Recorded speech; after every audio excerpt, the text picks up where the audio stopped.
Duta Besar Republik Indonesia untuk Swiss, Mulyaman Hadad, mengatakan suhu air di Sungai Ar Swiss mencapai 16 derajat Celcius dan arusnya cukup kuat saat Emeril Han Mumtaz atau Eril hilang di sana.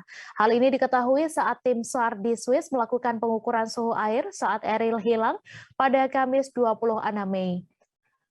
Mulyaman menambahkan setelah menerima laporan tersebut, tim SAR melakukan pencarian terhadap Eril sejak Kamis sore. Ia mengatakan proses pencarian terus dilakukan hingga saat ini. Tim SAR dengan menggunakan berbagai metode telah dikerahkan untuk mencari Eril. Mulyaman menyebut tim SAR akan melakukan pencarian mencakup 8 km di sekitar aliran Sungai Ar.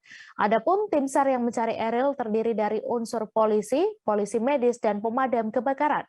Menurutnya, metode pencarian akan menyesuaikan situasi dan kondisi air sungai. Diketahui, Eril dikabarkan hilang saat berenang di Sungai Ar Swiss pada Kamis siang.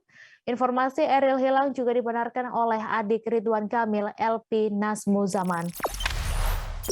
Jangan lupa subscribe, share, komen, dan like ya!